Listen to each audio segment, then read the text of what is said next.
Hello everyone. So last session में हम लोगों ने न्यूटन्स के दो लॉज पढ़े थे, that was first and second law, and काफी सारे न्यूमेरिकल्स हम लोगों ने सॉल्व किए थे।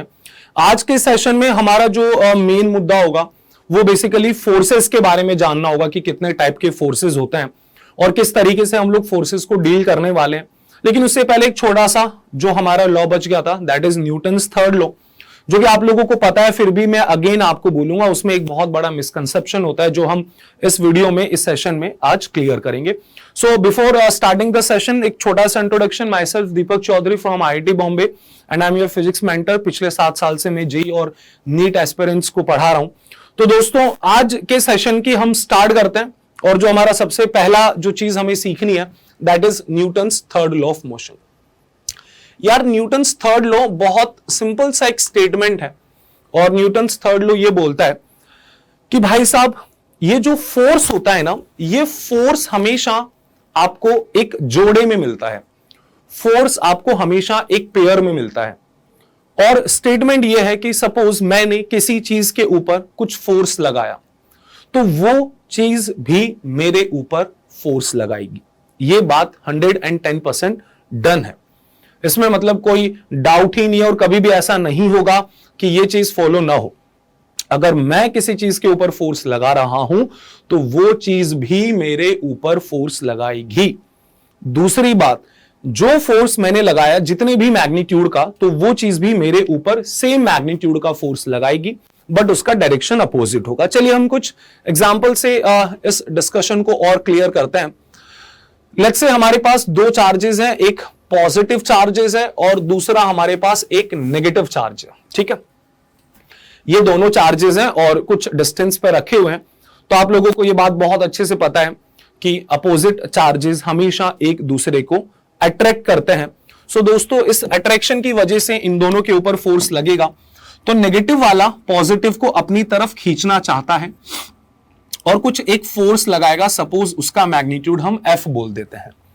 अब न्यूटन्स थर्ड लॉ क्या बोलती है कि इस नेगेटिव ने मेरे ऊपर फोर्स लगाया तो मैं भी इस नेगेटिव चार्ज के ऊपर फोर्स लगाऊंगा, जिसका डायरेक्शन एग्जैक्टली अपोजिट होगा। जिसका डायरेक्शन दोस्तों एग्जैक्टली अपोजिट होगा। ये फोर्स का मैग्नीट्यूड F है तो यहां पर भी फोर्स का मैग्नीट्यूड F होगा। दोनों फोर्सेस का मैग्नीट्यूड सेम है और यदि आप डायरेक्शन देखते हैं तो वो डायरेक्शन एग्जैक्टली अपोजिट है। और ऐसा न केवल इस केस में, हमेशा ये आपको ऐसे ही मिलने वाला है। Instead of two opposite charges, let's consider two charges जो कि दोनों पॉजिटिव है। ठीक है, मैंने दो चार्जेस कंसीडर किए और ये दोनों के दोनों चार्जेस दोस्तों पॉजिटिव है। अब ये दोनों के दोनों पॉजिटिव चार्जेस एक दूसरे को क्या करने वाले हैं, ये एक दूसरे को रिपेल करने वाले हैं। ठीक है, तो ये चार्ज भी पॉजिटिव है भैया, ये चार्ज भी पॉजिटिव है, they are going to repel each other. इसके ऊपर फोर्स इस तरफ लगेगा तो ये वाला पॉजिटिव चार्ज इसके ऊपर फोर्स इस तरफ लगाएगा। दोनों के दोनों एक दूसरे के ऊपर फोर्स लगा रही हैं। दोनों का मैग्नीट्यूड सेम रहेगा हमेशा। मान लीजिए इस फोर्स को अगर मैं F नोट बोलूंगा तो इसका मैग्नीट्यूड भी F नोट ही होगा और इनकी डायरेक्शन हमेशा अपोजिट होगी। तो यहां पे अगर हम स्टेटमेंट की बात करते हैं, सो वी कैन से, एक बहुत ही ज्यादा स्टैंडर्ड स्टेटमेंट है जो आप लोगों ने पढ़ा है, ईच एंड एवरी एक्शन, ठीक है, each and every action has equal and opposite reaction. Has equal and opposite reaction, इस बात का बोलने का क्या मतलब है, इसको भी जरा समझ लेते हैं। इक्वल मतलब वो बात बोल रहा है मैग्नीट्यूड वाइज, राइट। इक्वल जो यहां पे वर्ड यूज हुआ है दोस्तों, ये यूज हुआ है फॉर द मैग्नीट्यूड, और वहीं पर अगर आप देखें अपोजिट, ये बात हो रही है डायरेक्शन की। अब यहां पर या फिर मैं इस स्टेटमेंट को कुछ इस प्रकार भी बोल सकता हूं, force always exist in pair. Force always exist in pair. दोस्तों, जो फोर्स होता है वो हमेशा पेयर में एग्जिस्ट करता है। ठीक है सर, कोई दिक्कत नहीं इस चीज में, तो बहुत ही सिंपल सी चीज है। अब दूसरी बात को जरा समझने की कोशिश करते हैं, जो एक बहुत बड़ा कंफ्यूजन होता है। यार, मैं कुछ एक सिंपल सा एग्जांपल देता हूं न्यूटन्स थर्ड लॉ का।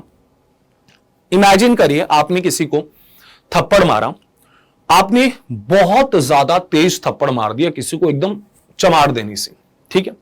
तो जब आपने उसको थप्पड़ मारा तो उस बंदे को दर्द होगा, यह बात श्योर है। लेकिन दोस्तों जब आप बहुत तेज थप्पड़ मारते हैं तो आपके हाथ पर भी दर्द होता है। इसका रीजन बहुत सिंपल है, जब आपने उसे स्लैप किया तो आपने उसके ऊपर एक फोर्स लगाया जिसका मैग्नीट्यूड ज्यादा था, जिसका मैग्नीट्यूड दोस्तों ज्यादा था। That is the only reason उसको दर्द हुआ, क्योंकि भाई ज्यादा ताकत से लगा। तो न्यूटन्स थर्ड लॉ बोलती है तो आपके ऊपर भी फोर्स लगाएगा। आपने उसके गाल पर फोर्स लगाया तो उसके गाल आपके हाथ के ऊपर फोर्स लगाएंगे, और सेम मैग्नीट्यूड का फोर्स लगने वाला है। यदि आपने ज्यादा फोर्स लगाया तो वो भी ज्यादा ही फोर्स लगेगा। तो दैट इज द रीजन आपका हाथ दर्द होने लग गया। अब यहां पे एक बहुत बड़ा मिसकंसेप्शन जो जनरली स्टूडेंट्स को फील होता है, एक सिचुएशन हम कंसिडर करते हैं। लेट्स कंसिडर अ वॉल, ठीक है। This is the ground and this is the wall. एक इंसान है, वो इस वॉल को धक्का दे रहा है, वो इस दीवार को फोर्स कर रहा है। So there is a person and ये इंसान इस दीवार को धक्का दे रहा है। अब ये इंसान अगर इस दीवार को धक्का दे रहा है, दैट मींस ये इस दीवार पर इस तरफ फोर्स लगा रहा है, जिस फोर्स का मैग्नीट्यूड मैं एफ नोट बोल देता हूं।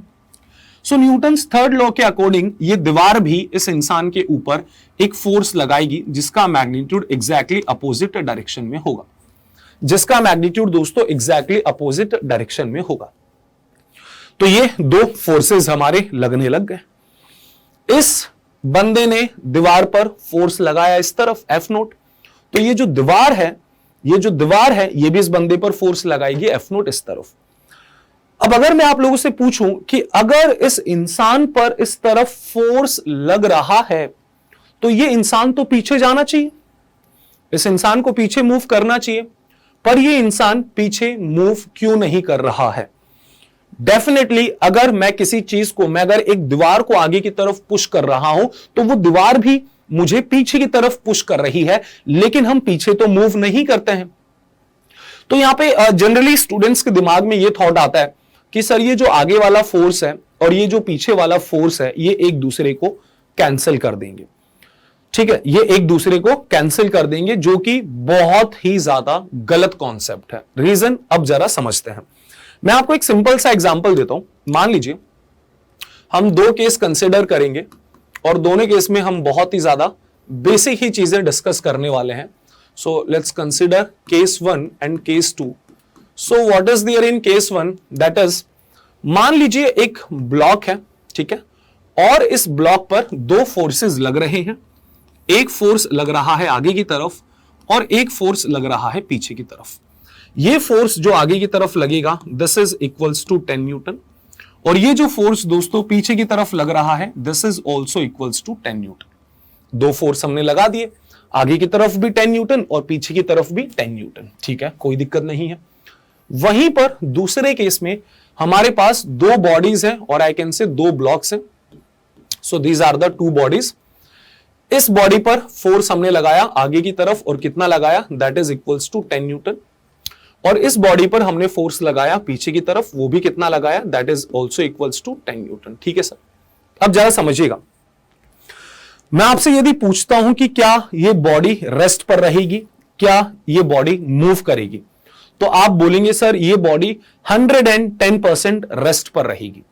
ये दोनों के दोनों फोर्सेस एक दूसरे को कैंसिल करेंगे और हम लोग बोलेंगे कि जो नेट फोर्स है वो 0 हो जाएगा एंड बॉडी आप लोगों का रेस्ट पर रहेगा। फिर मैं इस वाले केस में पूछता हूं कि यार यहां पे भी तो दो अपोजिट फोर्सेस लग रहे हैं। जैसे पहले केस में दो फोर्सेस इक्वल मैग्नीट्यूड के अपोजिट डायरेक्शन में लग रहे थे, तो इस केस में भी दो फोर्सेस इक्वल मैग्नीट्यूड के अपोजिट डायरेक्शन में लग रहे हैं। क्या यहां पर ये दोनों बॉडीज रेस्ट पर रहेंगी? तो आपका आंसर होगा नो। आप बोलेंगे ये बॉडी सर आगे की तरफ मूव करेगी और ये बॉडी पीछे की तरफ मूव करेगी। दैट मींस ये दोनों ही बॉडीज मोशन में रहने वाली हैं। चलिए, अब ऐसा क्यों हुआ? ऐसा इसलिए हुआ, यहां पर जो दो फोर्सेस लग रहे थे इक्वल एंड अपोजिट, वो दोनों के दोनों सेम बॉडी पर लग रहे थे। वो दोनों के दोनों फोर्सेस दोस्तों किस पे लग रहे थे? दोनों के दोनों फोर्सेस सेम बॉडी पर लग रहे थे। और यदि दो equal and opposite forces same body पर लगेंगे तो वो एक दूसरे का इफेक्ट कैंसिल करेंगे और आप लोगों को इवेंचुअली जो नेट फोर्स मिलेगा गाइस वो 0 मिलेगा। लेकिन अगर मैं इस केस में बात करूं तो दो फोर्स बिल्कुल लग रहे हैं और ये दोनों force he equal and opposite हैं, लेकिन ये एक दूसरे को कैंसिल नहीं कर पाएंगे और रीजन बहुत ही ज्यादा सिंपल है। रीजन ये है दोस्तों कि ये दोनों ही फोर्सेस दो डिफरेंट बॉडीज पर लग रहे हैं। दोस्तों ये जो दोनों ही फोर्स लग रहे हैं ये दो डिफरेंट बॉडीज पर लग रहे हैं and that is the reason ये एक दूसरे को कैंसिल नहीं कर पाएंगे। That is the only reason कि ये एक दूसरे को कैंसिल नहीं कर पाएंगे। ठीक है भाई, कोई दिक्कत नहीं है। तो हमें यहां से एक चीज सीखने को मिलती है कि इक्वल एंड अपोजिट फोर्सेस तभी कैंसिल करेंगे जब सेम बॉडी पर हो, अपोजिट पर है तो कैसे कैंसिल करेंगे। तो आपको यहां पे यही चीज सीखनी है कि देखिए ये जो फोर्स लग रहा है जो कि लगेगा वॉल पर एंड इसका जो रिएक्शन है ये फोर्स दोस्तों मैन पर लगेगा। तो ये दोनों के दोनों फोर्सेस दो डिफरेंट बॉडीज पर लग रहे हैं तो ये कभी भी एक दूसरे को कैंसिल नहीं करेंगे। तो इस चीज को आप अपने दिमाग में सेट कर लो। क्या सेट कर लो? एक्शन एंड रिएक्शन, सुनिएगा ध्यान से, action and reaction never cancel each other. Action and reaction never cancel each other. ये कभी भी एक दूसरे को कैंसिल नहीं करते हैं। क्यों नहीं करते हैं? As they are acting on two different bodies, as they are acting on two different bodies। ये जो दोनों ही फोर्सेस हैं ये दो अलग अलग बॉडीज पर एक्ट करने की वजह से दोस्तों एक दूसरे को कैंसिल नहीं करते हैं। ठीक है सर, फिर भी हमारे दिमाग में ये एक सवाल दौड़ता है कि सर ये इंसान जो है ये इंसान रेस्ट पर क्यों है?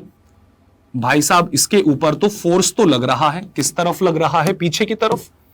तो दोस्तों एक्चुअल में क्या होता है, ये जो फोर्स लग रहा है इसको कैंसिल कौन करता है? नीचे जो ग्राउंड होता है ये एक रफ सरफेस है। हम जिस ग्राउंड पर खड़े हैं वो अक्सर रफ होता है और रफनेस की वजह से वो एक फ्रिक्शन फोर्स प्रोवाइड करता है और ये फ्रिक्शन फोर्स एग्जैक्टली पीछे जो फोर्स लग रहा है उसके इक्वल होगा and that is the reason ये फोर्स उसको बैलेंस कर देता है। तो आप इसलिए मूव नहीं करते हो क्योंकि जो दीवार ने आपके ऊपर फोर्स लगाया है उसको कैंसिल कौन कर रहा है? फ्रिक्शन, ना कि ये वाला फोर्स। और इसका एक बहुत सिंपल सा एग्जांपल मैं आप लोगों को देता हूं। दोस्तों आप कभी सपोज वॉशरूम में जाना, बाथरूम में जाना, बाथरूम में क्या होता है कि बहुत ज्यादा टाइल्स ही टाइल्स होती हैं, राइट? और उन टाइल्स पर आप क्या करना, थोड़ा सा और पानी फेंक देना। अब आप बाथरूम के अंदर दीवार को पुश करना तो आप बहुत जल्दी स्लिप कर जाओगे। आप जैसे ही दीवार को पुश करोगे तो आप पीछे की तरफ स्लिप कर जाएंगे। द रीजन, क्योंकि अगर हम उन टाइल्स को देखें तो टाइल्स एक हद तक बहुत ज्यादा स्मूथ होती हैं, वहां पे फ्रिक्शन की बहुत ज्यादा कमी है और फ्रिक्शन कम होने की वजह से, सफिशिएंट फ्रिक्शन ना होने की वजह से वो फोर्स को बैलेंस नहीं कर पाता है और हम स्लिप करके गिर जाते हैं। As simple as that. ठीक है, तो भाई साहब बस न्यूटन्स थर्ड लॉ के बारे में इतना जानना हमारे लिए सफिशिएंट है। इससे ज्यादा जानने की हमें कोई ऐसी आवश्यकता है नहीं। मुझे लगता है कि ये डिस्कशन आप लोगों को समझ में आया होगा। अब बढ़ते हैं आगे की तरफ। अब यार हम एक सिंपल सा क्लासिफिकेशन करने वाले हैं। नेचर के बेसिस पर फोर्स को 4 कैटेगरीज में डिवाइड किया गया है। जितने भी फोर्स आप लोगों ने आज तक सुने हैं, चाहे वो फ्रिक्शन फोर्स हो या वो चार्जेस के बीच में लगने वाला फोर्स या मैग्नेटिक फोर्स, ग्रेविटेशनल फोर्स, जितने भी फोर्स आपने आज तक जिंदगी में पढ़े हैं वो फोर्स टोटल दोस्तों 4 कैटेगरीज में डिवाइड किए जाते हैं। तो ये चारों कैटेगरीज हम लोगों को जस्ट पता होनी चाहिए। ये कोई बहुत ज्यादा सच लॉजिकल या कॉन्सेप्चुअल चीज नहीं है, एक फैक्ट है, but still we should know. तो जो सबसे फर्स्ट कैटेगरी होती है that is known as gravitational force. Second category में दोस्तों आप लोगों के पास आता है that is weak force. Third category is electromagnetic force and the fourth category is strong force, या फिर आप इसे न्यूक्लियर फोर्स के नाम से भी बोल सकते हैं। दोनों ही बातें एकदम सेम है। तो यार ये टोटल 4 कैटेगरीज हैं। अगर हम इन फोर्सेस को क्लासिफाई करें तो टोटल आप लोगों के पास ऐसे 4 फोर्सेस आएंगे। इन चारों फोर्सेस के बारे में हमें कुछ एक बेसिक आइडिया होना चाहिए कि ये फोर्सेस का नेचर क्या है, कौन फोर्स ज्यादा स्ट्रांग होगा, कौन फोर्स वीक होगा। बाकी हमें पूरे 11th और 12th स्टैंडर्ड में इन्हीं चारों फोर्सेस की स्टडी करनी है, तो हम उतना ज्यादा अभी डीप में नहीं जाएंगे, क्योंकि एग्जाम्पल के लिए मैं आपको बता दूं 12th स्टैंडर्ड में दोस्तों एक चैप्टर है न्यूक्लियस, जिसमें हम स्ट्रांग फोर्स के बारे में पढ़ेंगे। पूरे उस चैप्टर में हमें यही काम करना है। 12th में अगेन एक पूरा आपका जो फिजिक्स का पार्ट 1 है उसमें हम डील करते हैं इलेक्ट्रोमैग्नेटिक फोर्सेस के साथ, तो ये चीज भी आप लोगों की 12th में आएगी। अगर मैं बात करता हूं ग्रेविटेशनल फोर्स, आपको बहुत अच्छे से पता है कि 2 मासेस एक दूसरे को अट्रैक्ट करते हैं, तो वो जो फोर्स होता है because of masses, due to masses, उसे हम बोलते हैं that is known as gravitational force. Similarly यार ये जो वीक फोर्स होते हैं ये वैंडरवॉल टाइप में आपको गैसेस के अंदर मिलते हैं, जिनको जानना बिल्कुल भी जरूरी नहीं है, ठीक है। जैसे कि इनका नाम वीक है तो उतने ज्यादा इनका मैग्नीट्यूड भी नहीं होता है और उससे ज्यादा हमें जानने की भी जरूरत है नहीं, ये गैसेस के अंदर जनरली पाए जाते हैं। इलेक्ट्रोमैग्नेटिक वर्ड को अगर आप देखें, so this electro is related to charges, electro is related to charges and this magnetic word is related to magnet. तो ये वो फोर्स है जो चार्जेस और मैग्नेट के बीच में पाया जाता है। इस फोर्स को हम लोग पढ़ने वाले हैं दोस्तों 12th स्टैंडर्ड में, तो यहां ज्यादा डिस्कशन नहीं करेंगे। बात अगर हम करते हैं स्ट्रॉन्ग और न्यूक्लियर फोर्स, तो आपको न्यूक्लियस के अंदर बहुत अच्छे से पता है कि प्रोटॉन्स और न्यूट्रॉन्स मिलते हैं। तो ये जो प्रोटॉन न्यूट्रॉन्स होते हैं ये आपस में एक दूसरे के ऊपर एक फोर्स लगाते हैं, जिसे न्यूक्लियर फोर्स बोलते हैं, जो कि बहुत ही ज्यादा स्ट्रॉन्ग फोर्स होता है। अगेन इसे भी हमें डीप में नहीं जानना है, ये चीज भी हम 12th स्टैंडर्ड में पढ़ेंगे। हमें कुछ कुछ बेसिक चीजें पता होनी चाहिए, जैसे कि आपका जो ग्रेविटेशनल फोर्स है दोस्तों, ये सबसे ज्यादा कमजोर फोर्स है। This is the weakest force, this is the weakest force. आपको इससे ज्यादा कमजोर फोर्स नहीं मिलेगा, आपको इससे ज्यादा कमजोर फोर्स नहीं मिलेगा। वहीं पर जो स्ट्रॉन्ग फोर्स है ये कंपैरेटिवली सबसे ज्यादा स्ट्रॉन्गेस्ट है। अगर हम कंपैरिजन करते हैं इन चारों का, तो सबसे ज्यादा जो मजबूत फोर्स होता है वो आप लोगों का न्यूक्लियर फोर्स होता है। अगर हम इनकी स्ट्रेंथ को कंपेयर करना चाहते हैं, तो लेट्स से अगर रेफरेंस के लिए मैं ग्रेविटेशनल फोर्स को 1 नंबर देता हूं, ठीक है, ऐसे मैंने रेफरेंस के लिए मैंने बोल दिया कि ग्रेविटेशनल फोर्स का स्ट्रेंथ 1 है, तो वहीं पर जो वीक फोर्स होगा वो ग्रेविटेशनल की कंपैरिजन में 10 की पावर 25 टाइम्स स्ट्रॉन्गर होता है, 10 की पावर 25। और वहीं पे अगर हम कंपैरिजन करना चाहते हैं इलेक्ट्रोमैग्नेटिक फोर्स का, किससे? ग्रेविटेशनल फोर्स से, तो आपका इलेक्ट्रोमैग्नेटिक फोर्स दोस्तों 10 की पावर ऑलमोस्ट ये 35 या 36 टाइम्स स्ट्रॉन्गर होता है। अगेन किसकी कंपैरिजन में? ग्रेविटेशनल फोर्स की कंपैरिजन में। और अगर हम न्यूक्लियर फोर्स की बात करें विच इज द स्ट्रॉन्गेस्ट, तो ग्रेविटेशनल फोर्स की कंपैरिजन में ये आपका 10 की पावर 38 टाइम्स स्ट्रॉन्गर होता है। तो ये जस्ट एक रफ कंपैरिजन है, सो दैट हमें आइडिया लग जाए कि हमारा जो ये ग्रेविटेशनल फोर्स है वो इन सब की कंपैरिजन में बहुत ही ज्यादा वीक है। और वहीं पर अगर हम स्ट्रॉन्ग फोर्स की बात करें, so just look at this number, ये आपका 10 का पावर 38 टाइम्स स्ट्रॉन्गर है, विच is very very big number. Clear? ठीक है सर। अच्छा, एक और बात बताना चाहूंगा कि जो ग्रेविटेशनल फोर्स है दोस्तों, this is a long range force. Gravitational force as well as electromagnetic force.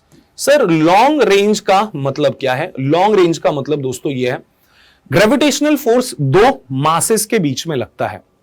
अगर ये 2 मासेस एक दूसरे से बहुत ज्यादा दूर रखे हुए हैं, जस्ट इमेजिन करिए, ये जो 2 मासेस हैं दोस्तों एक दूसरे से बहुत ज्यादा दूर रखे हुए हैं, उस केस में भी ग्रेविटेशनल फोर्स लगता है इन दोनों के बीच में। बेस्ट एग्जांपल मैं आपको बताता हूं, सूरज के चारों तरफ अर्थ रिवॉल्व करता है, और आपको यह बात बहुत अच्छे से पता है कि उस अर्थ को रिवॉल्व करवाने के लिए कौन सा फोर्स यूज हो रहा है? That is because of gravitational force.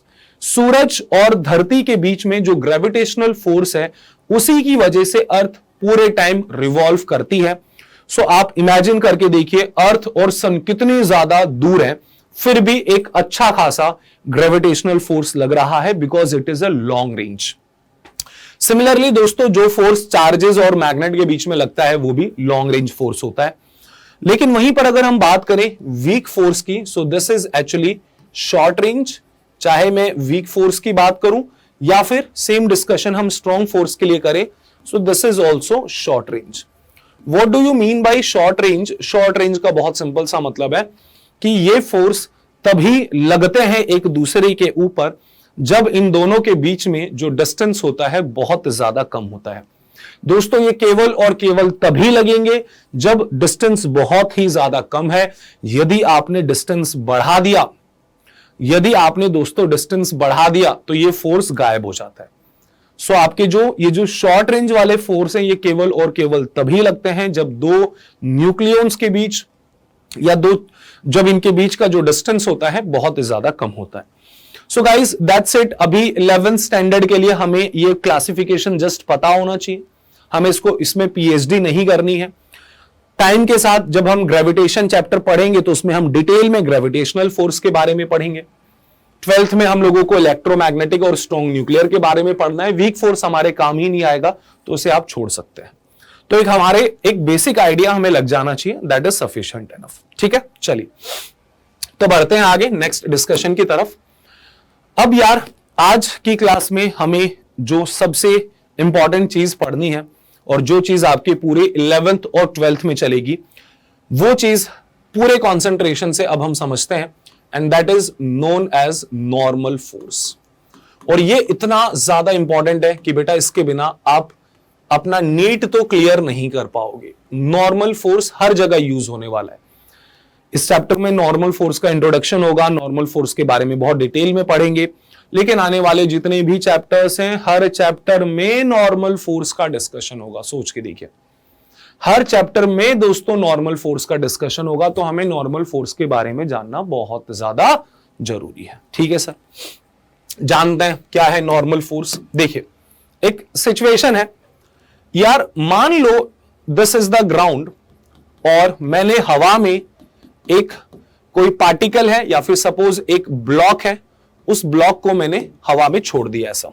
ठीक है, इस ब्लॉक का मास वगैरह सब आप लोगों को दिया हुआ है। So this is a block of mass m। वहीं पर again this is the ground. Suppose इस ब्लॉक को हम ग्राउंड पर अगर रख दें तो ये यार शांति से ग्राउंड पर रखा रहेगा। ये ब्लॉक दोस्तों शांति से ग्राउंड पर रखा रहेगा, मतलब ये रेस्ट पर रहेगा। लेकिन अगर इस ब्लॉक को मैं ऐसे हवा में छोड़ देता हूं तो ये ब्लॉक नीचे की तरफ गिरना स्टार्ट होगा। और कोई बड़ी बात नहीं है, आपको भी पता है ये नीचे की तरफ क्यों गिरेगा। ये नीचे की तरफ इसलिए गिरेगा क्योंकि इसके ऊपर एक फोर्स लग रहा है, ग्रेविटेशनल फोर्स, और वो ग्रेविटेशनल फोर्स अर्थ की वजह से लगता है। आपको ये बात बहुत अच्छे से पता है, ग्रेविटेशनल फोर्स की वजह से ही सारी चीजें अर्थ के ऊपर टिकी हुई हैं। अगर ग्रेविटेशनल फोर्स गायब हो जाए तो ये चीजें भैया इधर उधर उड़कर गायब हो जाएंगी। ठीक है, तो ग्रेविटेशनल फोर्स हमेशा एक ऑब्जेक्ट को नीचे की तरफ पुल करता है, और वो जो फोर्स लगाता है वो फोर्स होता है दोस्तों mg के इक्वल, और उस फोर्स को बोला जाता है ग्रेविटेशनल फोर्स। उस फोर्स को बोला जाता है guys, that is known as gravitational force. ठीक है सर, तो ये ब्लॉक नीचे आएगा, डेफिनेटली नीचे आएगा, और ये ब्लॉक मोशन में होगा। अब मेरा सवाल आप लोगों से ये है कि जब ये ब्लॉक यहां पे रखा हुआ है, जब ये ब्लॉक इस ग्राउंड के कांटेक्ट में आ गया, केस 1 और केस 2 में जो डिफरेंस है वो डिफरेंस क्या है? एक ही तो डिफरेंस है, और वो डिफरेंस ये है कि केस 1 में सर ये जो ब्लॉक है ये ग्राउंड के कांटेक्ट में नहीं है। वहीं पर अगर हम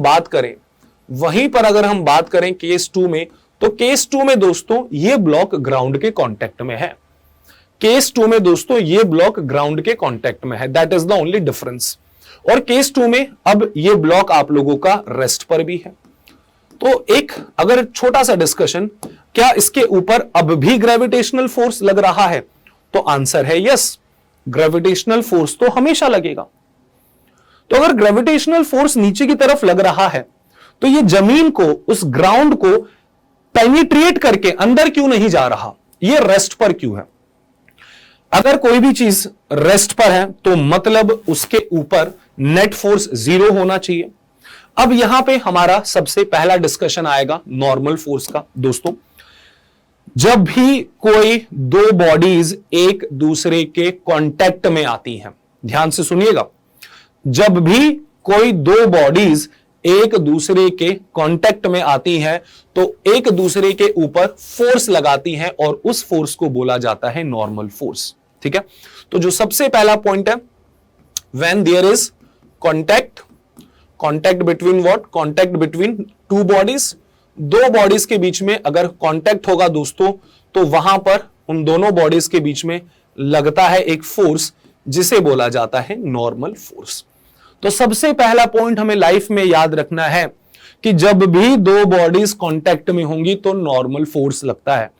बचपन में आपके पिताजी ने आपको खूब थप्पड़ मारे होंगे जब आप पढ़ाई नहीं करते थे, तो जब आपके पापा आपको थप्पड़ मार रहे थे वो भी एक नॉर्मल फोर्स था, वो भी दोस्तों क्या था, एक नॉर्मल फोर्स था।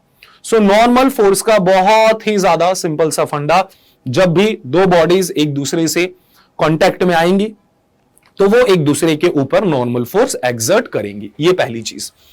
तो यहां पे सवाल में मैं बोलूंगा कि सर देखिए, पहले तो ये ब्लॉक और ग्राउंड एक दूसरे के कांटेक्ट में नहीं थे, इनके बीच में आपको बहुत बड़ा गैप दिखाई दे रहा है, तो क्या इनके बीच में नॉर्मल फोर्स लगेगा? बिल्कुल भी नहीं लगेगा। क्या अब ये ब्लॉक ग्राउंड के कांटेक्ट में है? तो आंसर है हां। क्या नॉर्मल लगेगा? बिल्कुल लगेगा, और वो ही नॉर्मल फोर्स दोस्तों ऊपर की तरफ लग रहा होगा और उसका मैग्नीट्यूड mg के इक्वल होगा। दैट इज द रीजन उस नॉर्मल फोर्स ने नीचे वाले mg को बैलेंस कर रखा है। उस नॉर्मल फोर्स ने ही दोस्तों नीचे वाले ग्रेविटेशनल फोर्स को बैलेंस कर रखा है, अदरवाइज तो बैलेंसिंग हो ही नहीं पाती यार। कैसे हो पाता बैलेंस? अदरवाइज बैलेंसिंग हो ही नहीं पाती। Try to understand my point. तो यहां पे अगर हम डिफरेंस देखते हैं कि पहले ब्लॉक नीचे आ रहा था क्योंकि कांटेक्ट में नहीं था, जैसे ही कांटेक्ट में आया तो एक नॉर्मल फोर्स लगने लग गया ऊपर की तरफ, and that is equals to mg। ठीक है सर, दूसरा डिस्कशन करते हैं दोस्तों। दूसरा डिस्कशन क्या है? द सेकेंड पॉइंट इज, ये जो नॉर्मल वर्ड होता है ये मैथ्स में भी बहुत बार यूज होता है, फिजिक्स में भी यूज होता है। आप लोगों ने 10th स्टैंडर्ड में एक चैप्टर पढ़ा होगा लाइट, जिसमें आपने रिफ्लेक्शन एंड रिफ्रैक्शन स्टडी किया होगा, तो उसमें नॉर्मल वर्ड यूज होगा, और नॉर्मल का मतलब होता है परपेंडिकुलर। तो नॉर्मल फोर्स की जो दूसरी खासियत है वो ये है कि गाइस, नॉर्मल फोर्स हमेशा जहां पे कांटेक्ट होता है उस सरफेस के परपेंडिकुलर लगता है। ठीक है, तो सपोज ये आप लोगों का नॉर्मल फोर्स है, इसको मैं थोड़ा एक्सटेंड करता हूं, तो ये ग्राउंड के हमेशा परपेंडिकुलर होगा। तो आप ये चीज समझने की कोशिश करिए, this is the contact surface, जहां पे कांटेक्ट है तो नॉर्मल फोर्स हमेशा परपेंडिकुलर लगेगा। So second point is that normal force is always perpendicular to the what? Perpendicular to the surface of contact, perpendicular to the surface of contact। जहां पे contact हो रहा है वहां से वो हमेशा परपेंडिकुलर ही लगता है। मुझे नहीं लगता ये कोई बहुत बड़ा पॉइंट है या कोई बहुत महान पॉइंट है।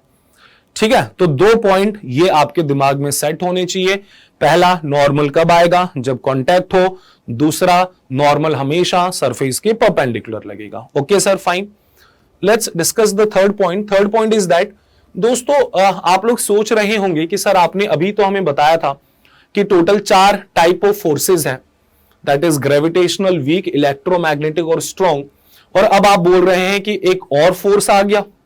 तो एक्चुअल में ये जो नॉर्मल फोर्स होता है बेटा, ये इलेक्ट्रोमैग्नेटिक फोर्स होता है, इसी का एक पार्ट है। तो हमें इसकी कैटेगरी पता होनी चाहिए कि नॉर्मल फोर्स किस टाइप का है। So nature wise normal force is electromagnetic in nature. अच्छा, this is the third point. Fourth point भी मैं आपको बता रहा हूं। टोटल 5 पॉइंट्स हम यहां पे समझेंगे जो कि हमें आगे बहुत यूज होंगे एफबीडी में। यार, चौथा पॉइंट समझाने के लिए मैं आपको एक सिंपल सा एक एनालॉजी क्रिएट कर रहा हूं, जो कि बिल्कुल मतलब सही नहीं है वो चीज, that is not true, but हम अपने कन्वीनियंस के लिए उसको अडॉप्ट कर रहे हैं, जिससे हमें थोड़ा सा फील आए और हम जिंदगी में आगे एफबीडी बनाते टाइम कभी भी गलती ना करें। एफबीडी क्या है? तो ऐसा समझ लो, FBD is the most important concept of this chapter, जो कि हम थोड़े टाइम में पढ़ेंगे, तो थोड़ा सा पेशेंस रखिए। अब जैसे एक ऐसी हाइपोथेटिकल थ्योरी मैं डेवलप कर रहा हूं, जरा ध्यान से इसको सुनिएगा। सपोज एक ब्लॉक ग्राउंड पर रखा हुआ है, ठीक है, m मास का ब्लॉक ग्राउंड पर रखा हुआ है। तो दोस्तों आप इस ब्लॉक को, इसका जो नीचे वाला सरफेस है उसको इमेजिन करिए। इस ब्लॉक का जो नीचे वाला सरफेस है, जो सरफेस एकदम नीचे है, ठीक है, क्लियर। उस सरफेस को अगर हम स्टडी करें तो वो सरफेस भाई एटम से बनी होगी, ठीक है, और एटम के चारों तरफ कौन रिवॉल्व करते हैं? एटम के चारों तरफ रिवॉल्व्स करते हैं electrons. As simple as that, इसमें कोई रॉकेट साइंस ही नहीं है। उन एटम्स के चारों तरफ जो रिवॉल्व करते हैं गाइस, वो होते हैं इलेक्ट्रॉन्स, राइट? Yes sir. तो हम ऐसा कुछ इमेजिन करते हैं, इसके अगर हम वैलेंस इलेक्ट्रॉन्स कंसीडर करें तो उनका जो चार्ज होगा दैट इज ऑब्वियसली नेगेटिव, क्योंकि वैलेंस इलेक्ट्रॉन्स न्यूक्लियस से बहुत ज्यादा दूर है, तो बाहर वाली चीजों को वो इन्फ्लुएंस करेंगे। ऐसा कुछ हम सोच सकते हैं, जैसे कि मैंने पहले बताया था, दिस इज नॉट ट्रू, ये जस्ट एक हम एनालॉजी क्रिएट कर रहे हैं खुद की कन्वीनियंस के लिए। सिमिलरली दोस्तों, अगर मैं ग्राउंड को देखूं तो ग्राउंड की जो टॉप सरफेस है, वहां पर भी टॉप सरफेस भी भाई एटम से बनी है, हर चीज एटम से बनी है, और उसके अगर हम वैलेंस इलेक्ट्रॉन्स को कंसिडर करते हैं, सो वो वैलेंस इलेक्ट्रॉन के ऊपर भी जो चार्ज होगा भाई वो भी नेगेटिव होगा। तो आप ऐसा कुछ फील करिए, ये बहुत जो चार्जेस होते हैं, मतलब इनका मैग्नीट्यूड बहुत कम होता है। अब आप ऐसा कुछ फील करो, जब ये दो बॉडीज एक दूसरे के नजदीक आएगी तो ये जो नेगेटिव नेगेटिव चार्ज हैं ये एक दूसरे को रिपेल करेंगे, और रिपेल करेंगे तो इसके ऊपर नॉर्मल फोर्स ऐसा लगेगा, और ग्राउंड पर जो नॉर्मल फोर्स है वो ऐसा लगेगा, और वो एकदम टच करेंगे तो ही ये जो फोर्स है ये सिग्निफिकेंट होगा, अदरवाइज ये नहीं होगा। कहने का मतलब छोड़ो, मेन मुद्दा क्या है वो मैं बताता हूं। इस ब्लॉक पर नॉर्मल फोर्स ऊपर की तरफ लगा, न्यूटन्स थर्ड लॉ को कभी ना भूले। ये जो नॉर्मल फोर्स लगा है ये किसके ऊपर लगा है? ये लगा है ब्लॉक पर, और ये किसकी वजह से लगा है? ये लगा है ग्राउंड की वजह से, due to the ground. Ground की वजह से ब्लॉक पर ये फोर्स लगा। न्यूटन्स थर्ड लॉ, ब्लॉक क्या बोलेगा? तुमने मेरे ऊपर फोर्स लगाया तो मैं तुम्हारे ऊपर फोर्स लगाऊंगा। तो दोस्तों ये ब्लॉक भी ग्राउंड के ऊपर फोर्स लगाएगा, और वो लगाएगा नीचे की तरफ। तो ये जो फोर्स लगा ये लगा ग्राउंड पर, और ये फोर्स किसकी वजह से लगा? ये फोर्स लगा ड्यू टू ब्लॉक, ये ब्लॉक की वजह से लगा। अब आप इस बात को जरा समझने की कोशिश करिए। आपका जो नॉर्मल फोर्स होता है वो पता है हमेशा कैसे लगता है? This is the common surface, ठीक है। इस सरफेस को अगर आप देखेंगे, सी यहां पे आपका कांटेक्ट हो रहा है, ये ब्लॉक का नीचे वाला पार्ट और ग्राउंड का, this is the surface, this is the surface, I can say this is the surface of contact, this is the surface of contact. तो यार मुद्दे की बात यह है जो हम फोर्थ पॉइंट में सीखना चाहते हैं, और जिसके लिए हमने ये एक एनालॉजी क्रिएट करी है, वो ये पॉइंट है कि नॉर्मल फोर्स जो लगता है वो हमेशा उस कॉमन सरफेस से अवे लगता है। देखिए अवे का मतलब भाई ये आपकी कॉमन सरफेस है। यदि नॉर्मल फोर्स ऐसा लग रहा होता तो हम बोलते कि नॉर्मल फोर्स कांटेक्ट सरफेस की तरफ लग रहा है, टुवर्ड्स द कांटेक्ट सरफेस, लेकिन ऐसा नहीं होता है। नॉर्मल फोर्स जो लगता है वो हमेशा कैसे लगता है? कॉमन सरफेस से दूर लगता है, अवे। सो इस पॉइंट को ध्यान रखना बहुत जरूरी है, इसके अभी मैं एग्जांपल्स दूंगा। So this normal force always acts, कैसे एक्ट करता है? Acts away from surface of contact, surface of contact से हमेशा दूर की तरफ लगता है। कौन सा फोर्स? Normal force. चलिए इसके कुछ हम एग्जांपल्स लेते हैं। फॉर एग्जांपल लेट्स से यहां पे अगर हम डिस्कस करें कि एक ब्लॉक है और इसी के नजदीक एक और ब्लॉक है, देयर आर टू ब्लॉक्स, और ये दोनों ब्लॉक एक दूसरे के कांटेक्ट में हैं। इस ब्लॉक का नाम ए रख देते हैं और इसका बी। तो आप अगर यहां पे देखेंगे दोस्तों, यहां पे इन दोनों के बीच में एक कांटेक्ट हो रहा है, और यदि इन दोनों के बीच में यहां कांटेक्ट हो रहा है तो उस कांटेक्ट की वजह से इनके ऊपर फोर्स लगेगा। इन दोनों ब्लॉक्स के बीच में दोस्तों यहां पर एक कांटेक्ट हो रहा है, और उस कांटेक्ट की वजह से इनके बीच में नॉर्मल फोर्स लगेगा। तो पहली बात तो आप ये समझ लीजिए कि जो नॉर्मल फोर्स है वो हमेशा परपेंडिकुलर होता है। किसके परपेंडिकुलर होता है? सरफेस के। और दूसरी बात, इस सरफेस से अवे लगेगा तो ब्लॉक बी पर नॉर्मल फोर्स इस तरफ लगने वाला है, एंड ब्लॉक ए पर नॉर्मल फोर्स इस तरफ लगने वाला है। So this is the direction of normal force acting on these two blocks. ठीक है, चलो ये एक एग्जाम्पल हो गया। दूसरे एग्जाम्पल को समझने से पहले आपको एक टर्म है जो फिजिक्स में बहुत ज्यादा यूज होने वाला है, and this is known as inclined plane. आप इसे इंक्लाइंड प्लेन भी बोल सकते हैं, या फिर आप इसे वेज के नाम से भी जानेंगे। क्या चीज होती है यार, देखो आप लोग अपने घर के सामने देखते होंगे तो यार एक इस टाइप का शेप बनाया जाता है घर के, भाई कि नॉर्मली जो घर होता है वो थोड़ी सी हाइट पर होता है ना, कि बारिश वारिश के टाइम ऐसा नहीं हो कि पानी अपने घर के अंदर आ जाए। तो जनरली जो घर बनाया जाता है एक हाइट पे बनाया जाता है। अब ग्राउंड से उस हाइट पर अगर आप जाना चाहते हो तो सीढ़ियां बना देते हैं और एक ऐसे प्लेन चीज भी बनाते हैं, भाई मान लो आपको गाड़ी ऊपर लेके जानी है ना, तो एक इस टाइप की जो शेप है। या फिर आप मान लीजिए बचपन में आपने झूले तो जरूर झूले होंगे, तो वो नहीं होता था ऊपर बैठ जाते थे फिसल के नीचे आते थे, उस टाइप का एक शेप है। And let's say this angle is theta, so this is known as inclined plane, जिसको हम फिजिक्स में आज के बाद ये डायग्राम यूज नहीं करने वाले हैं। हम फिजिक्स में सिंपली एक ट्राइंगल बना देंगे, ठीक है, इसका साइड व्यू। तो ये ट्राइंगल बनने का मतलब आप समझ जाना कि एक इंक्लाइंड प्लेन को हम रिप्रेजेंट करना चाहते हैं, एक वेज को हम रिप्रेजेंट करना चाहते हैं, ऐसा ट्राइंगल है ना, ऐसा उसके ऊपर यदि आप कोई चीज रख देंगे है ना, तो वो चीज लुढ़कते हुए कहां आ जाएगी, नीचे। तो अगर मैं दूसरा एग्जांपल लूं नॉर्मल फोर्स की इसी प्रॉपर्टी का, तो यार just consider an inclined plane and let's say इस इंक्लाइंड प्लेन पर यहां पर एक पार्टिकल रखा हुआ है। So particle is placed here, ठीक है सर, कोई दिक्कत नहीं है, यहां पर एक पार्टिकल हमने रख दिया। अब भाई साहब इसको जरा तमीज से समझिएगा, आगे की कहानी को हम कैसे फील करेंगे। So this is the particle on this inclined plane. क्या ये दोनों के दोनों एक दूसरे के साथ कांटेक्ट में है? तो बिल्कुल कांटेक्ट में है। कहां कांटेक्ट दिखाई दे रहा है? तो सर इस पार्टिकल और इंक्लाइन के बीच में हमें तो यहां कांटेक्ट दिखाई दे रहा है। So I can say this is the surface of contact, yes. तो जो फोर्स लगेगा इसके परपेंडिकुलर लगना चाहिए, दैट मींस आपका फोर्स इस डायरेक्शन में लगेगा। This is a perpendicular direction. किसके परपेंडिकुलर है? ये अगर आपका कॉमन सरफेस है, so this is perpendicular to that, right? Yes sir. तो फोर्स इधर लगने वाला है और पता है कैसा लगेगा, इस पार्टिकल पर फोर्स इस तरफ लग रहा होगा, कुछ इस प्रकार। This is the direction of normal force. और इंक्लाइन प्लेन की अगर मैं बात करूं तो इंक्लाइन प्लेन पर नॉर्मल फोर्स इस प्रकार लगेगा। So this is the direction of normal force on incline plane. तो भाई साहब ये आप लोगों के नॉर्मल फोर्स ऐसे लगते हैं। ये 4 पॉइंट्स आपको बेटा हमेशा जिंदगी भर याद रखने हैं। सिंपल से 4 पॉइंट है। सबसे पहला पॉइंट, नॉर्मल फोर्स कब लगेगा? जब दो बॉडीज के बीच में कांटेक्ट हो, पहली बात। दूसरी बात, हमेशा सरफेस के परपेंडिकुलर लगेगा। तीसरी बात, इलेक्ट्रोमैग्नेटिक इन नेचर है। और चौथी बात कि यह हमेशा कॉमन सरफेस के क्या लगता है, अवे लगता है। पांचवा पॉइंट समझने से पहले उसे फील करना जरूरी है, और उसको हम फील कैसे करेंगे? तो एक छोटे से एग्जाम्पल के थ्रू हम पांचवे पॉइंट को फील करते हैं। तो यहां पे हम लोग 3 केस डिस्कस करते हैं, और तीनों केस में एक ब्लॉक है, और वो ब्लॉक दोस्तों ग्राउंड पर रखा हुआ है, ठीक है। वो जो ब्लॉक है बेटा, वो ब्लॉक कहां रखा हुआ है? वो ब्लॉक ग्राउंड पर रखा हुआ है। तो 1 बाय 1 हम तीनों केस में नॉर्मल फोर्स निकालेंगे, थोड़ा थोड़ा डिफरेंस होगा। So let's consider there is a ground, and इस ग्राउंड पर एक ब्लॉक रख दिया है, एंड इस ब्लॉक का मास मान लेते हैं, let's say that is 5 kg, ठीक है। इस केस में भी भाई साहब सिमिलर सिचुएशन है।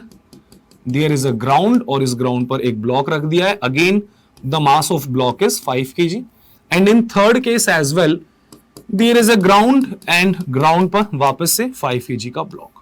तो सबसे पहली बात तो दिमाग में ये आती है कि सर तीनों में कोई डिफरेंस ही नहीं है। सही बात है। अब हम डिफरेंस क्रिएट करते हैं।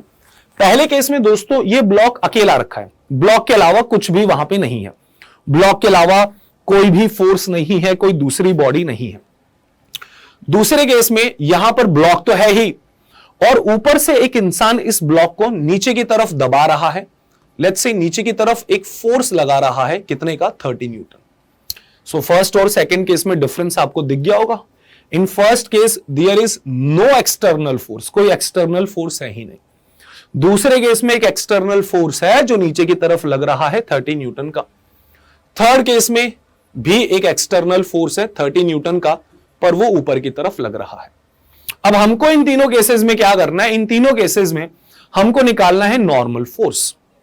चलिए, तो अगर अब हम इनमें नॉर्मल फोर्स निकालते हैं तो यार हमें इस 5 kg वाले ब्लॉक पर जो भी टोटल फोर्स लग रहे हैं वो टोटल फोर्स बताने पड़ेंगे कि कौन कौन से फोर्सेस लग रहे हैं। पहला चीज, 5 kg का ब्लॉक, नीचे फोर्स लगेगा, बिल्कुल लगेगा सर।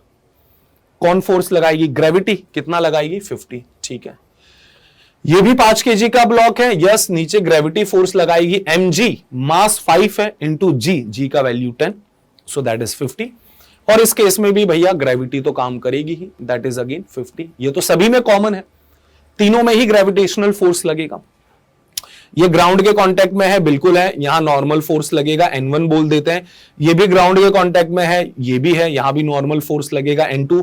ये ब्लॉक भी ग्राउंड के कांटेक्ट में है, यहां भी नॉर्मल फोर्स लगेगा N3। ठीक है, ये चीज तो सभी में कॉमन है।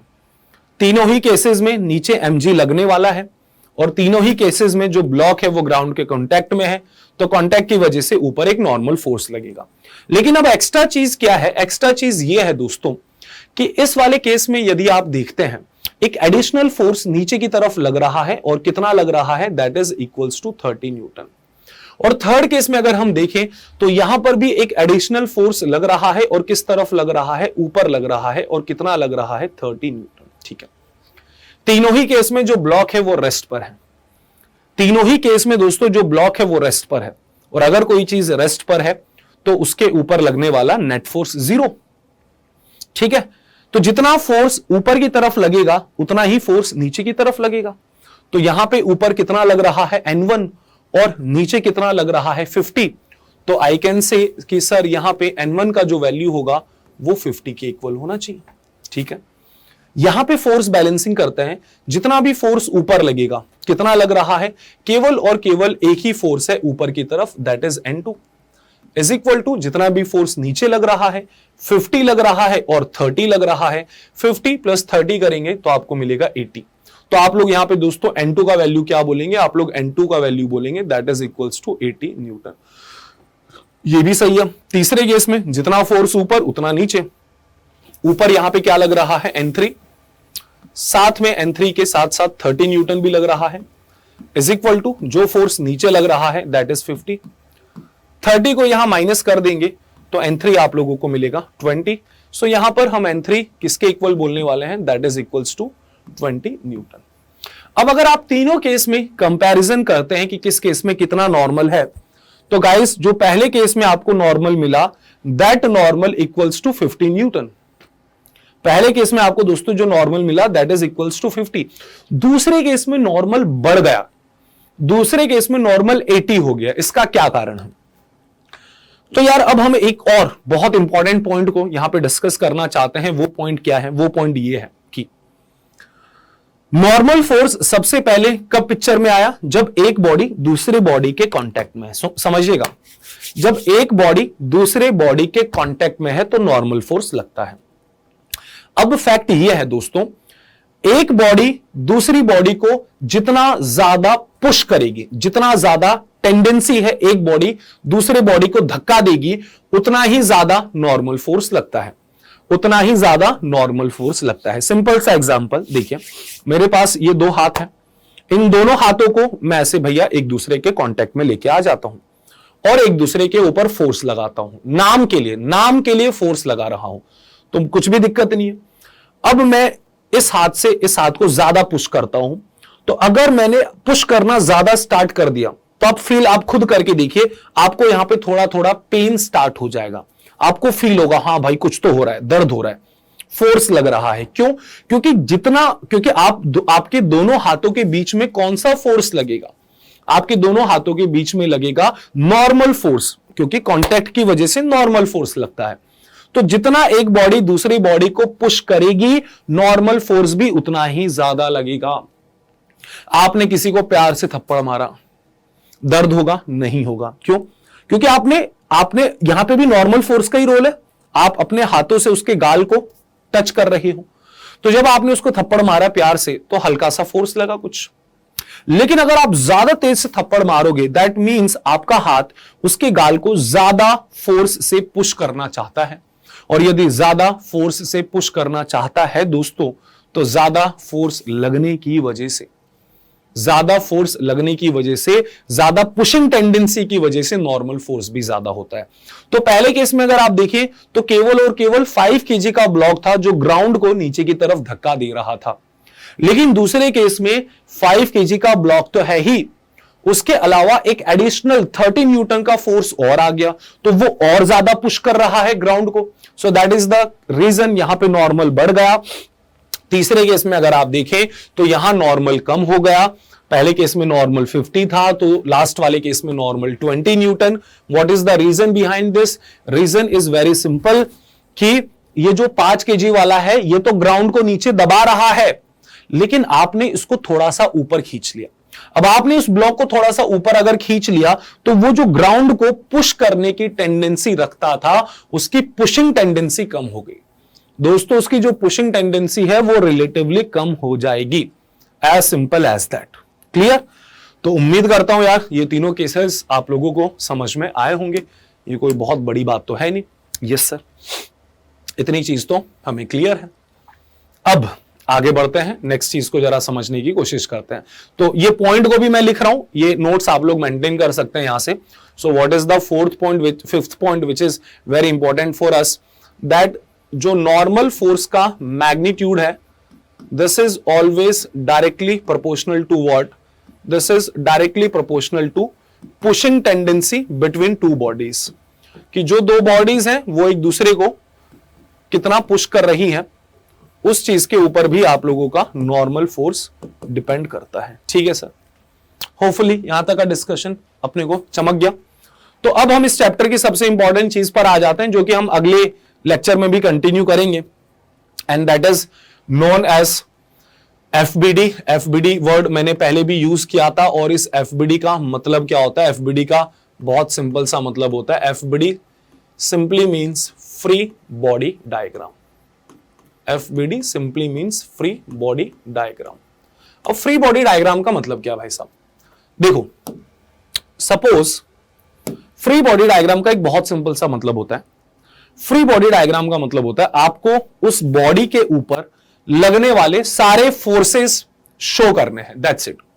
दिस इज अ सिंपल सा डायग्राम, एक बहुत ही ज्यादा सिंपल सा डायग्राम है, और इस डायग्राम में आप एक स्पेसिफिक बॉडी के लिए यह डायग्राम बनाते हैं, और उस बॉडी पर लगने वाले जितने भी फोर्सेस हैं, जितने भी, वो सारे फोर्सेस आपको वहां पे शो करने होते हैं। So this diagram is known as what? This diagram is known as free body diagram. जैसे कि हम इतनी देर से करते हुए आ रहे हैं, लेट्स से हमारे पास ये ग्राउंड है और इसके ऊपर हमने एक ब्लॉक रख दिया एम मास का। तो दोस्तों मैं बोलूंगा कि इस ब्लॉक का फ्री बॉडी डायग्राम बनाइए, ठीक है? So we are supposed to draw the FBD of what? FBD of this block. इस ब्लॉक का मुझे FBD बनाना है, इस ब्लॉक का मुझे FBD बनाना है। कैसे बनाएं इस ब्लॉक का FBD जरा समझिएगा। तो यार सबसे पहली बात तो यह है कि ये एक ब्लॉक है, right? This is a block, and आपको बस FBD बनाते टाइम दो रूल्स याद रखने हैं।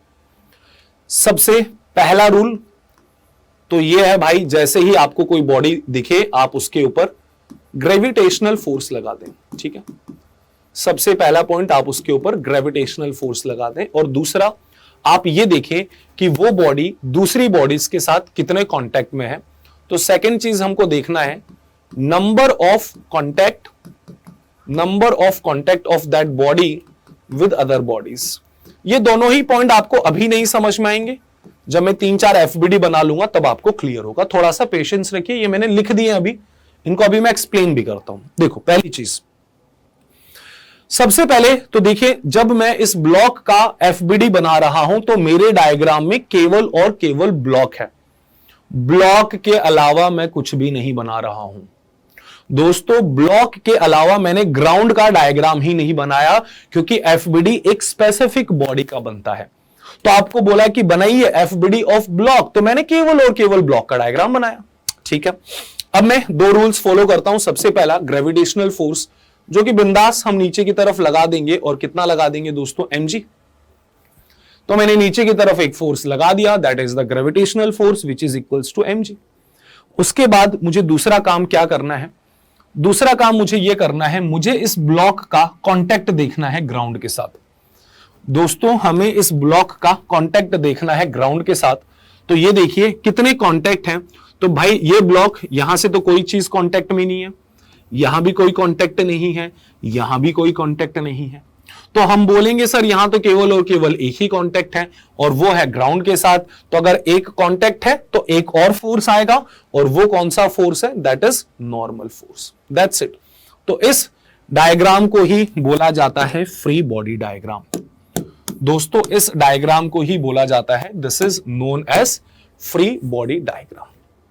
ठीक है, तो ये एक ऐसा डायग्राम है जो एक पार्टिकल या एक बॉडी पर लगते हुए सारे फोर्सेस को रिप्रेजेंट करता है। चलिए कुछ और एफबीडीज बनाते हैं हम, तो और धीरे धीरे क्लियरिटी आएगी। Let's consider again a ground, और इस ग्राउंड से जुड़ी हुई है एक दीवार, और इस कॉर्नर पर हमने रख दिया है एक ब्लॉक। यहां एक ब्लॉक रख दिया है जिसका मास m है, और हमें वही काम करना है। अभी हमें फ्री बॉडी डायग्राम बनाना है इस ब्लॉक का। क्या होगा, so now let's draw the FBD of the block. इस ब्लॉक का फ्री बॉडी डायग्राम क्या है, तो भाई फ्री बॉडी डायग्राम बनाते हैं। तो आप बोलेंगे कि सर m मास का ब्लॉक है, m मास का ब्लॉक है, क्या क्या फोर्स लग रहे होंगे, तो इसके ऊपर नीचे लग रहा होगा gravitational force, so that is mg, that is mg। मैंने बस दो पॉइंट अगर आपने मेरे ध्यान रख लिए तो आपकी लाइफ सेट है। सबसे पहले ग्रेविटेशनल फोर्स लगा दें, और दूसरा कांटेक्ट देखें कि वो बॉडी दूसरी बॉडीज के साथ कितने कांटेक्ट में है। तो दोस्तों आप यहां पे देखोगे तो ये जो ब्लॉक है इसके दो कांटेक्ट हैं, एक तो बेटा ग्राउंड के साथ दिखा होगा, तो यहां एक फोर्स आएगा, एक कांटेक्ट दीवार के साथ है तो यहां एक फोर्स आएगा। तो भाई साहब ये जो ग्राउंड है ये नॉर्मल लगाने वाला है, किस तरफ, ऊपर की तरफ। इसको मैंने लिख दिया, क्या लिख दिया, NG। और वहीं पर अगर इस दीवार की मैं बात करूं तो ये भी नॉर्मल लगाएगी, ठीक है, तो ये नॉर्मल लगाएगी इस तरफ, that is NW। So that's it, this is the free body diagram of this block. ये इस ब्लॉक का सिंपल सा फ्री बॉडी डायग्राम हो गया। ठीक है, चलिए तो बस ऐसे ही हम जब बहुत सारे एफबीडीज देख लेंगे फ्री बॉडी डायग्राम, तो हमको ऑटोमेटिकली वो क्लियरिटी आ जाएगी। इस बार let's consider an incline plane. ये आप लोगों का इंक्लाइन प्लेन है, और इस इंक्लाइन प्लेन पर एक पार्टिकल रखा हुआ है भाई साहब, this is the incline plane, right. इस इंक्लाइन प्लेन का लेट्स से एंगल हम थीटा बोल देते हैं, एंड दिस इंक्लाइन प्लेन के ऊपर ये एक पार्टिकल रखा हुआ है। आप लोगों को मासेस वासेस सब कुछ दे दिए हैं। इस पार्टिकल का मास दिया हुआ है स्मॉल m, और इस इंक्लाइन प्लेन का मास दिया है capital M, and this incline plane is placed on the ground. This incline plane is placed on the ground. इस बार हम क्या करेंगे, हर बार हम एक ही चीज का एफबीडी बना रहे हैं। जो ये पार्टिकल इंक्लाइन पे रखा है हम इसका भी फ्री बॉडी डायग्राम बनाएंगे, और इंक्लाइन प्लेन का भी बनाएंगे।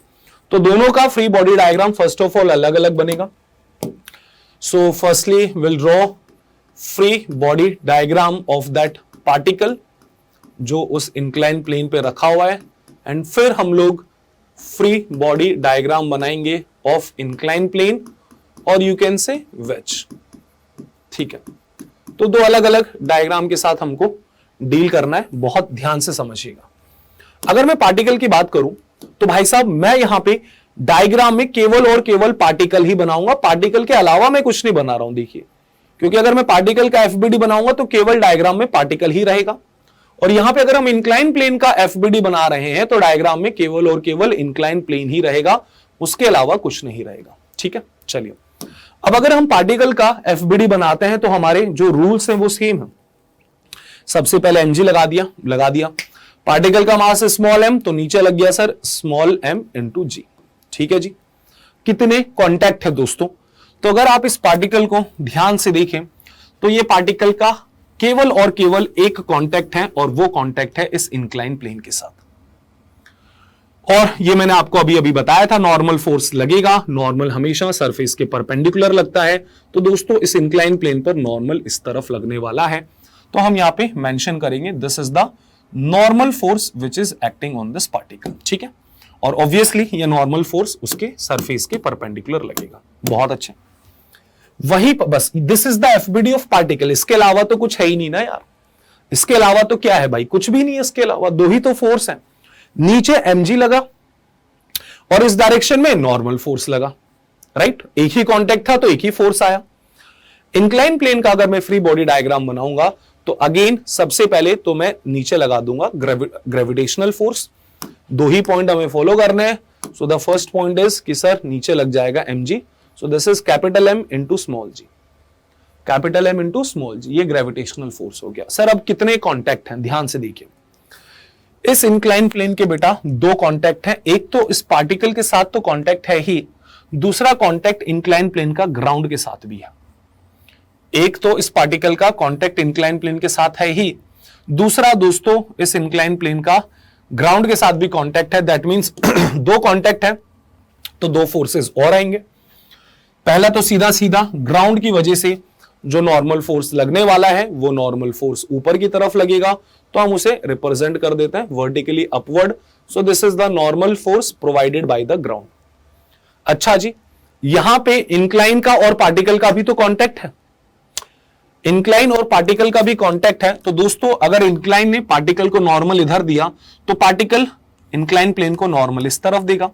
हमने डिस्कस किया था नॉर्मल फोर्स हमेशा अवे लगता है, तो इंक्लाइन प्लेन पर जो नॉर्मल लगेगा गाइस पार्टिकल की वजह से वो कुछ इस प्रकार लगेगा, and again this would be perpendicular to the surface. इसमें तो कोई डाउट ही नहीं है, ये जो सरफेस के होगा हमेशा परपेंडिकुलर होगा, एंड दैट्स इट। तो इस प्रकार आप लोग इंक्लाइन प्लेन का फ्री बॉडी डायग्राम बना सकते हैं।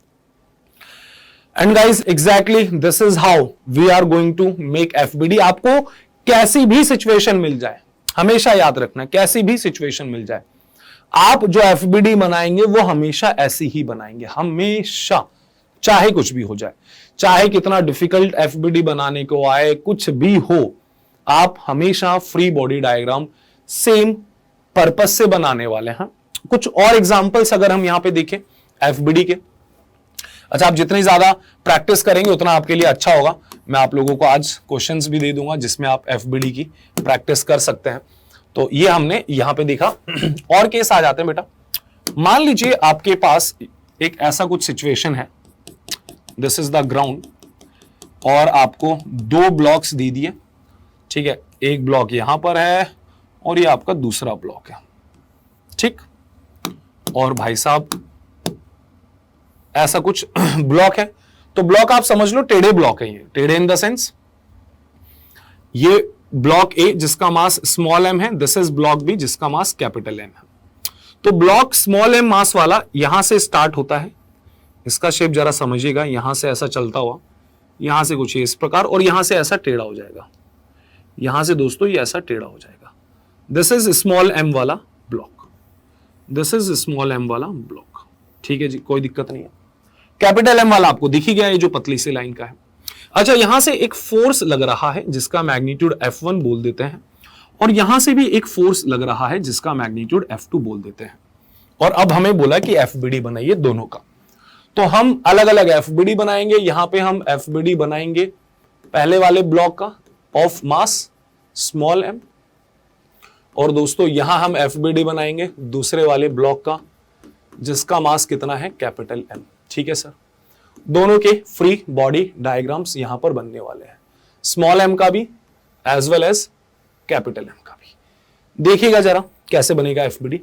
तो भाई अगर मैं स्मॉल m की बात करता हूं, इसका अगर हम फ्री बॉडी डायग्राम बनाए तो इसका फ्री बॉडी डायग्राम किस प्रकार बनेगा। तो सबसे पहले तो स्मॉल m बना दो। स्मॉल m कैसा है सर, ये आपका स्मॉल m है, इसका शेप कुछ इस प्रकार है, राइट, ठीक।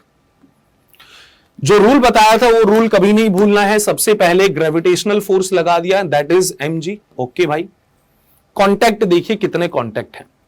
स्मॉल m का एक कांटेक्ट आपको दिख रहा है ग्राउंड की तरफ, राइट।